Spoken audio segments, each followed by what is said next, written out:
Welcome back to the Sales Pulse podcast, where sales is not marketing and closing a deal is not about pressure. It's about presence. I'm Marla Koupal, your sales fluency coach. Today, we're diving into something I see happen over and over and over again across law firms, coaching practices, consulting businesses, property management businesses, any business that requires the owner to be the business developer and the seller of the product. There's always a point in which business plateaus, more people have to join the team, and then the closing ratios are not the same. The production goes down.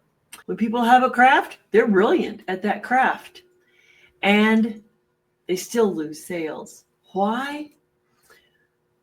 Because they're putting the value of the buyer's emotions off to the side. Sometimes those emotions are only addressed at the end of the conversation, but not at the beginning where they should be. You always want to know the emotional flavor of your buyer before you get into any type of detail. What's important for you to always understand is what was their motivation to get there? What brought them here? Because most likely some of you, especially estate attorneys, they could have done this a month ago, 2 years ago, 5 years ago. What's the urgency today? What brought them in? So if you've been one of those developers of business and all of a sudden you find yourself at that plateau, you want more business, but you can't do any more, then things have to shift where you become more of the business developer. And then you have to train others to sell their services.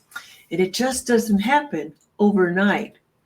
So it's not a fatal mistake, but it is something that wants to be addressed. So if you're one of those people who you've been doing well with development and production and sales, then great. If that's where you want to stay, you want to stay. But most of you have energy to go further.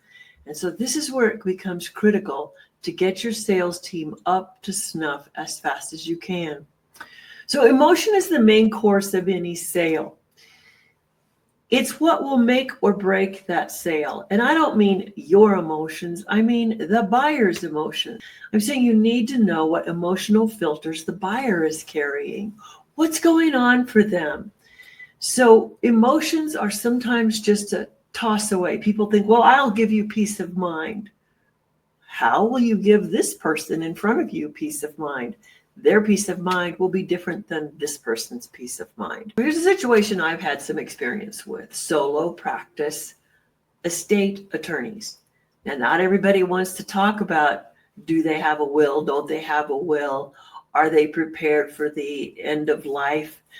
How will they leave their family? Not everybody enjoys having that conversation, and they avoid the thought. Estate attorneys network, they bring in clients, they are great because they networked, they become the advisor, they become the seller, and all things go great.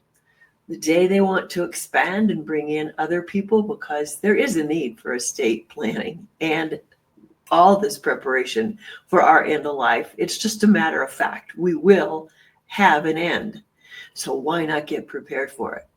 But it's still a touchy subject for many, and it's one that gets avoided. So not only are they selling their services, they're selling their humanity when they're in these conversations with everyone and planning. How do you transfer that to someone else? How do you show them what's going on? So in one case, I had someone bring me in because the new people were only closing at 40%. Well, a business does not sustain itself on 40% sales. You have to have above 50%. You're better off when you're the 60 to 70% closing ratios. So what we talked about in our training sessions, though, was how well were they reading people's emotions? How well were they asking questions and tuning in to what was going on for someone?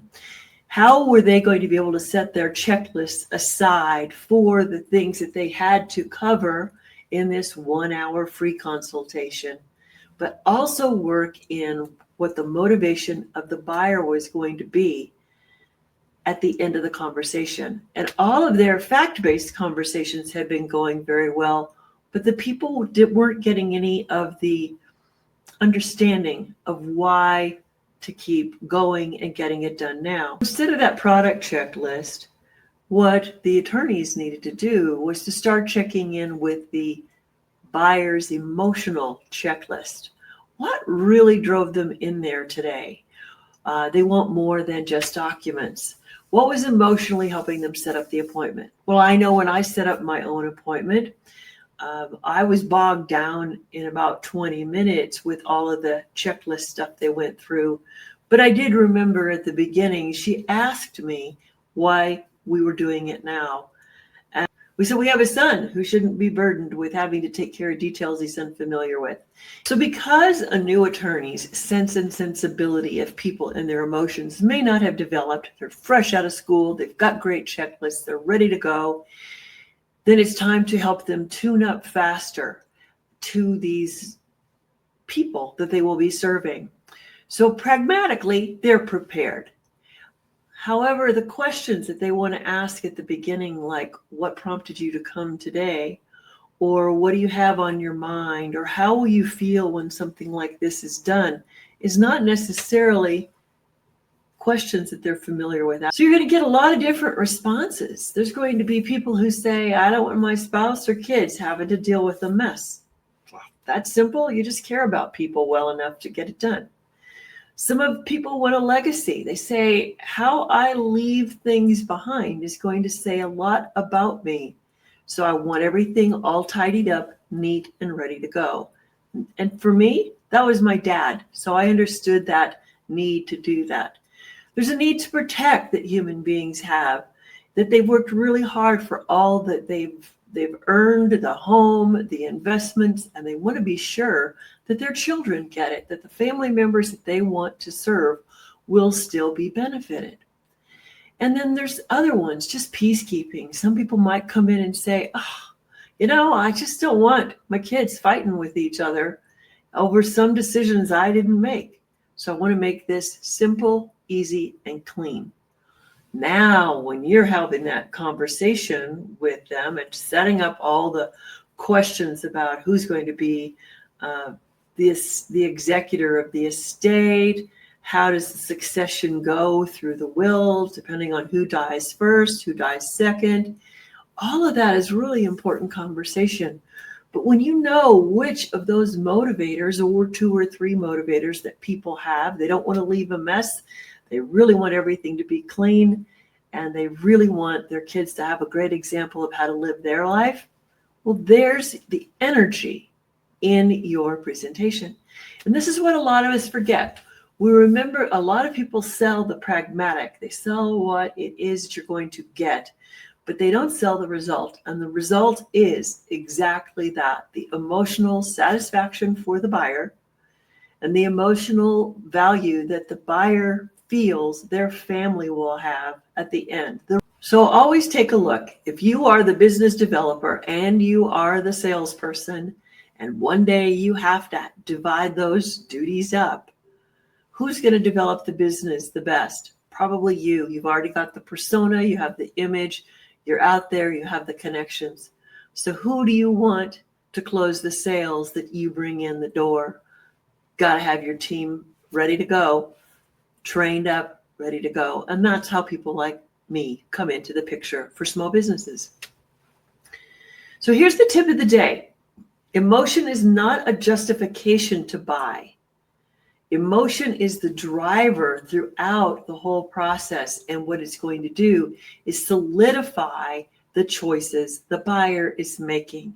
So as long as the buyer feels in alignment with their emotions, then they're going to feel that these pragmatic decisions they are making are good for them. So just to let you know, some of the fun things that go on in these planning sessions is I knew the person we were going to.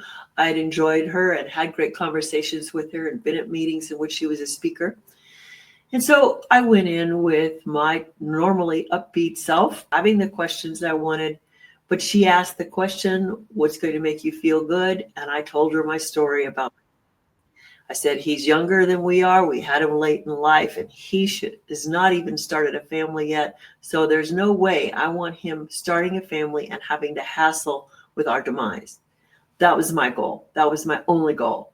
My husband, luckily, is very analytical, and trusted him to ask the questions that I didn't even hear I needed to ask. The structural, the procedural questions that were in there. We left feeling very satisfied and got everything done that day.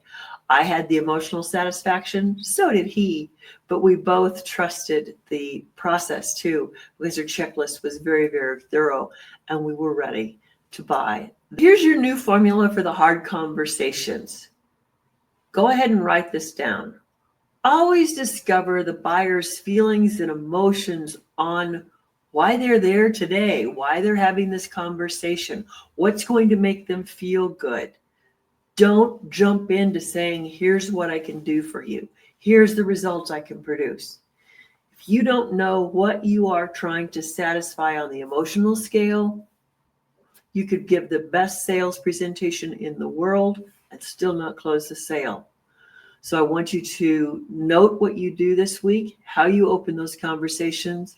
I want you to make a note of the responses you get. So this week, I just want you to try something out before you start a sales conversation.